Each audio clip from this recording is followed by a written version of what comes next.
আল্লাহ রাব্বুল আলামিন বলেন কদ আফলাহা মান যাক্কাহা, সে ব্যক্তি সফল হয়ে গেছে যে ব্যক্তি তার আত্মাকে পরিশুদ্ধ করতে পেরেছে। ওয়া কদ খাবা মান দাসাহা, যে ব্যক্তি আত্মাকে পরিশুদ্ধ করতে পারে নাই সে ব্যক্তি ধ্বংস হয়ে গেছে। কিভাবে পরিশুদ্ধ করবেন?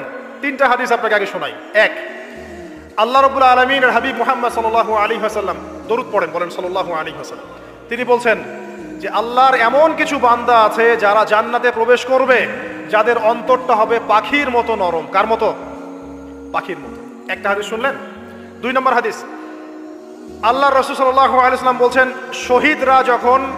শহীদদের আত্মা যখন আল্লাহর কাছে পৌঁছায়, আল্লাহ রাব্বুল আলামিন সেই আত্মাগুলোকে সবুজ রঙের কিছু পাখির মধ্যে প্রদান করেন এবং সেই পাখিগুলো আরশের নিচে লণ্ঠন আছে এখানে বসে থাকে এবং তারা জান্নাতের যে কোনো জায়গায় যায়, ঘুরে খাবার খায়, আবার ফিরে আসে।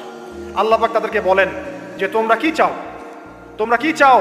শহীদরা কিচ্ছু বলতে পারে না, কি চাইবো, আল্লাহ এত নিয়ামত দিয়েছেন, কি চাইবো? যখন আল্লাহ বারংবার প্রশ্ন করতে থাকেন তোমরা কি আর কিছু চাও, তোমরা কি আর কিছু চাও, তোমরা কি আর কিছু চাও, তখন শহীদরা শেষে বুঝে যে আমাদের কিছু না কিছু তো বলতে হবে এখন। তখন তারা বলে হে আল্লাহ, আমরা আরো একবার পৃথিবীতে যেতে চাই এবং তোমার পথে জীবন দিয়ে আবার ফিরে আসতে চাই। আল্লাহ পাক বলেন এই সুযোগ তো আর নেই, অতএব তোমাদের আর কিছু চাওয়ার নেই, তোমরা এখানেই থাকো। আরেকটা হাদিস শোনেন, রাসূলুল্লাহ সাল্লাল্লাহু আলাইহি ওয়াসাল্লাম বলেছেন, এই হাদিসটা ওমর রাদিয়াল্লাহু আনহু থেকেও এসেছে, যে তোমরা যদি, হে মানব জাতি বা হে মুসলিমরা, তোমরা যদি আল্লাহর প্রতি তাওয়াক্কুল করার মতোই তাওয়াক্কুল করতে, ভরসা করার মতোই ভরসা করতে, আল্লাহ পাক তোমাদেরকে পাখিদেরকে যেমন করে রিজিক দেন তোমাদেরকে ঠিক সেইভাবে রিজিক দিতেন।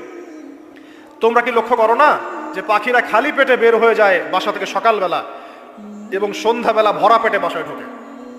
আপনাকে যে তিনটা হাদিস শোনালাম এই তিনটা হাদিসে একটা শব্দ হচ্ছে কমন। শব্দটা কি বলেন? পাখি। পাখি কি? পাখি।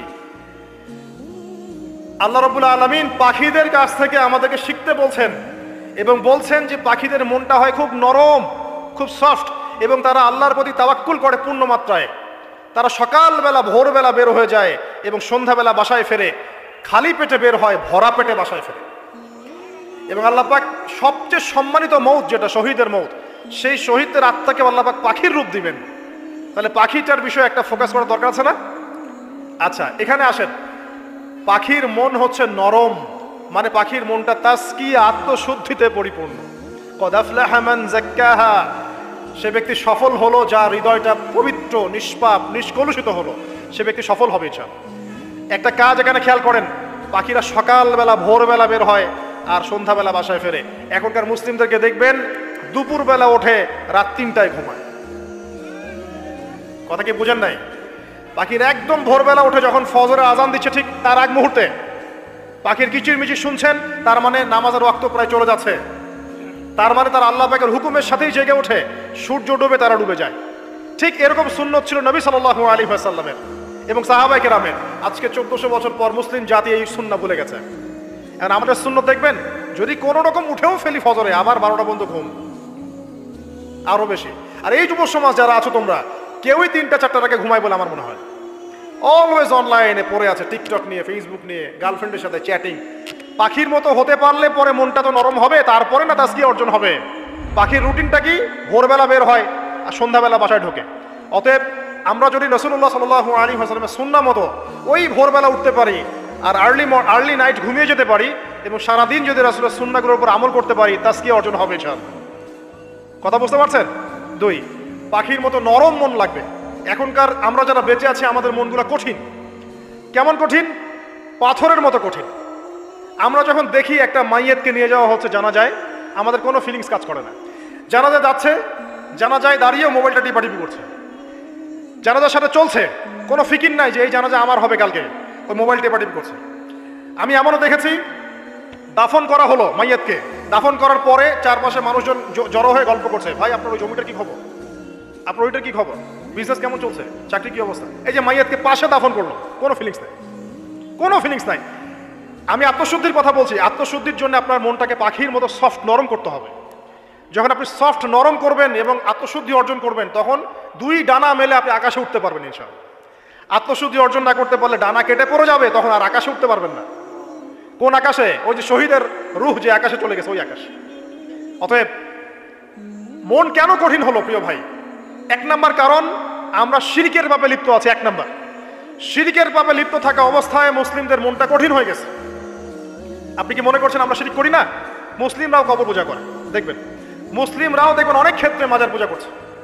আমি বলিনি যে অলিয়া উলিয়ার মাজার জিয়ারত করা যাবে না, আমি কথা বলছি না, কিন্তু আপনি মৃত মানুষের কাছে আপনার ভালো মন্দ চাইতে পারেন না।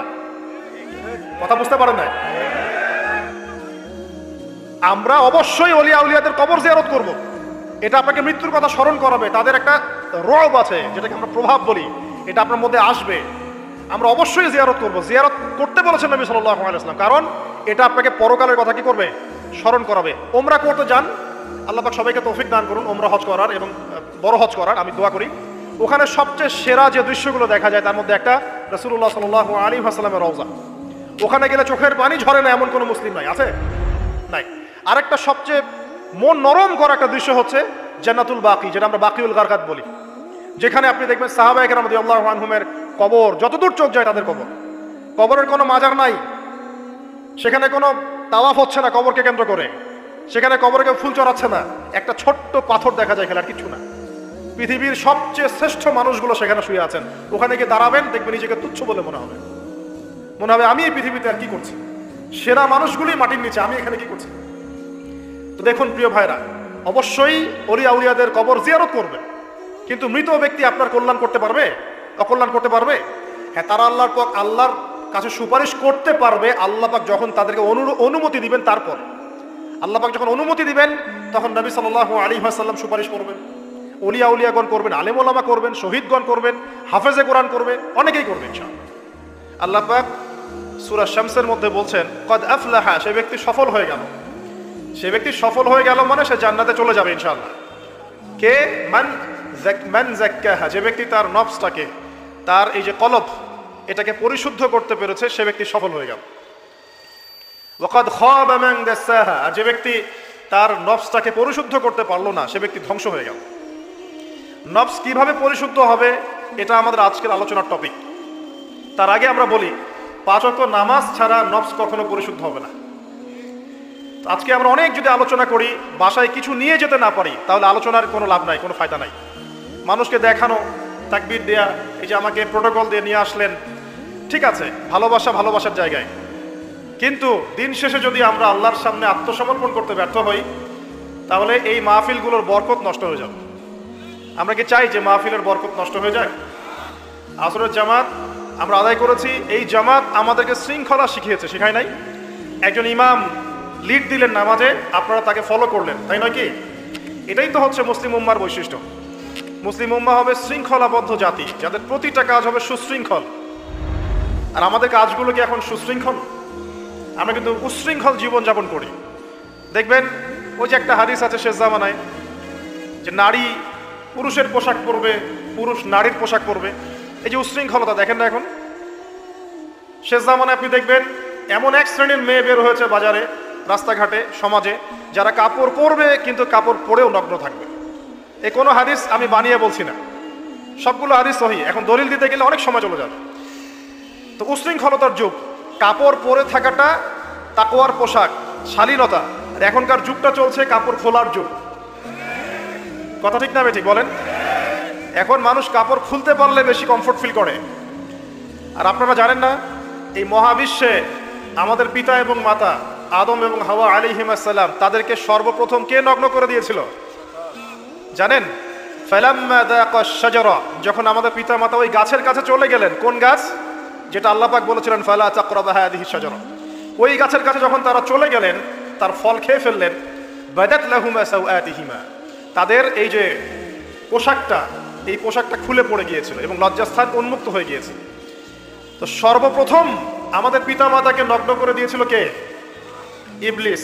এখন যারা মুসলিমদের গা থেকে কাপড় খুলে ফেলতে চাচ্ছে, এরা তাহলে কার অনুসারী? দলিল কি পেয়েছেন? বানিয়ে বলি নাই, সূরা আরাফ পড়েন, পেয়ে যাবেন ইনশাআল্লাহ। কোন সূরা? সূরা আরাফ। প্রথম নসিহত প্রিয় ভাইরা, এই যুগটা হচ্ছে উশৃঙ্খলতার যুগ। এই যুগে মানুষ আল্লাহ পাকের হালালকে খুব কমই পরোয়া করে। আল্লাহর হালালকে মানুষ হারাম করে নিচ্ছে, আর আল্লাহর হারামকে মানুষ হালাল করে নিচ্ছে। আল্লাহ পাকের বিশাল একটা হারাম হচ্ছে সুদ বা রিবা, আর এখন আমাদের উপর রিবা হয়ে গেছে ওয়াজিব। নাউজুবিল্লাহ। একটা দেশ নাই যেটা সুদমুক্ত, একটা জেলা পাবেন না সুদমুক্ত, একটা গ্রাম থানা ইউনিয়ন পাবেন না সুদমুক্ত। নবীজি এই যুগের কথাই হয়তোবা বলেছেন, যে যুগে মানুষ সুদ থেকে বেঁচে থাকতে চাইলেও সুদের ছিটা ফোঁটা গিয়ে তার গায়ে লাগবে। মনে করেন আপনি একটা কনস্ট্রাকশন করেছেন, একটা সুদী প্রতিষ্ঠান থেকে লোন নিয়েছেন, এখন আপনি ওই কনস্ট্রাকশনটা ভাড়া দিয়েছেন, সেখানে মনে করেন আমি ভাড়া নিয়েছি, আমি আপনাকে মাসে মাসে ভাড়া প্রদান করছি, আপনি সেই ভাড়ার টাকাগুলো কালেক্ট করছেন, করে সেই প্রতিষ্ঠানের লোন শোধ করছেন। প্রত্যক্ষভাবে না হলেও আমি কিন্তু পরোক্ষভাবে সুদে হেল্প করছি। আমি বুঝাতে পারছি না মনে হয়।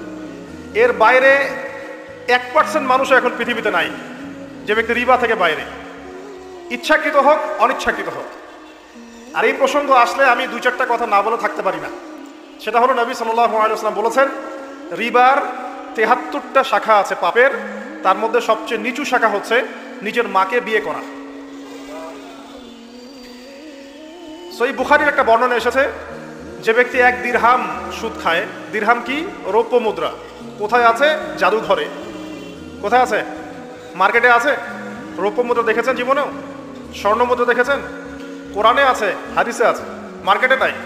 কেন মার্কেটে নাই? কারণ পশ্চিমারা স্বর্ণ এবং রৌপ্য মুদ্রাকে হারাম করে দিয়েছে। পশ্চিমারা স্বর্ণ এবং রৌপ্য মুদ্রার ডিলিংসটাকে মার্কেট থেকে উঠিয়ে দিয়েছে। এই জন্য আপনি মার্কেটে গোল্ড কয়েন এবং সিলভার দিরহাম পাবেন না। কিন্তু আল্লাহর রাসূল সাল্লাল্লাহু আলাইহি ওয়াসাল্লামের যুগে এটা ছিল। এখন অনেক মানুষ দেখবেন বেদাত নিয়ে কথা বলে একদম ফেনা বের করে ফেলছে, অর্থনৈতিক সেকশনের বেদাত চোখে পড়ে নাই। এখন বলতে পারে এটা তো দুনিয়াবি বিষয়। বাস্তবিক অর্থে এটা দুনিয়াবি বিষয় নয়, কারণ এই পেপার মানির মধ্য দিয়ে, ইলেকট্রনিক মানির মধ্য দিয়ে আপনার সম্পদকে সিজ করে চুষে খাওয়া হচ্ছে, আপনি বুঝতে পারছেন না। এখন প্রতারণা করা কি জায়েজ না জায়েজ? শোয়েব আলাইহিস সালামের নাম শুনেছেন? একটা কম ছিল মাদিয়ানে, শোয়েব আলাইহিস সালামের কম। এই কম সম্পর্কে আল্লাহ পাক যখনই কথা বলেছেন তখনই তাদের একটা দোষ উল্লেখ করেছেন। সেটা কি? সেটা হচ্ছে যে তোমরা অন্যায়ভাবে মানুষের সম্পদ আত্মসাৎ করো না। তোমরা অন্যায়ভাবে মানুষের সম্পদ আত্মসাৎ করো না। এই কাজটা করতো শোয়েব আলাইহিস সালামের কম, এবং তারা মাপে কম দিত, জনগণের অর্থ সম্পদ লুটে পুটে খেত। আল্লাহ রাব্বুল আলামিন তাদেরকে ভূমিকম্প দিয়ে ধ্বংস করে দিয়েছে। এখন এই পুরো মনিটরি সিস্টেম যেটা চলছে, এর মধ্য দিয়ে গরিব যে দেশগুলো আছে, স্বল্প উন্নত দেশ বা মধ্যম পর্যায়ের দেশ বা আরও নিম্ন পর্যায়ের অর্থনৈতিক সেকশনে, তাদের রক্তগুলো চুষে চুষে খেয়ে একটা সভ্যতা আজকে বিশাল বিশাল অট্টালিকা নির্মাণ করেছে। এই যে অন্যের রক্ত চুষে নিজে বড়লোক হওয়া, এটা কি হালাল না হারাম? এ কারণেই এই মনিটরি সিস্টেমের মধ্যে হারাম আছে। এই যুগটা সেই যুগ যেখানে মানুষ আল্লাহর হারামকে হালাল করে নিয়েছে আর হালালকে হারাম করে নিচ্ছে। রিবা একটা টাটকা হারাম, আমরা এটাকে হালাল করে ফেলেছি। এখন এই হাদিসগুলো শুনলে আমাদের গায়ের মধ্যে দাগও কাটে না, অন্তরটা কেঁপে ওঠে না, আমাদের কলবে কোনো নড়া দেয় না। নবী সাল্লাল্লাহু আলাইহি ওয়াসাল্লাম বলছেন, 1 দিরহাম যে ব্যক্তি সুদ খেয়েছে সে যেন 36 বার জেনা করেছে। কতবার? আমি হাদিসটা বানিয়ে বললাম কি বললাম না, আপনারা আলেমদেরকে জিজ্ঞাসা করবেন, বাসায় গিয়ে অবশ্যই জিজ্ঞাসা করবেন। যদি দেখেন হাদিস ঠিক আছে, সহি, তাহলে আল্লাহর ওয়াস্তে এখন যেমন তওবা করলেন আমি 5 ওয়াক্ত নামাজ ছাড়বো না, ঠিক আমার সাথে আবার তওবা করেন, সারা জীবন সুদ খাবো না ইনশাআল্লাহ। নবী সাল্লাল্লাহু আলাইহি ওয়াসাল্লাম 4 শ্রেণীর মানুষকে অভিশাপ করেছেন। 1 শ্রেণী যে সুদ খায়, 2 নাম্বার যে দেয়, 3 নাম্বার যে সাক্ষী থাকে, 4 নাম্বার যে লিখে রাখে। এখন আপনি বলেন এই পুরো মনিটরি সিস্টেমের মধ্যে এই 4 শ্রেণীর মানুষ আছে না? কোনো না কোনোভাবে আমরা এর সাথে সম্পৃক্ত নই কি?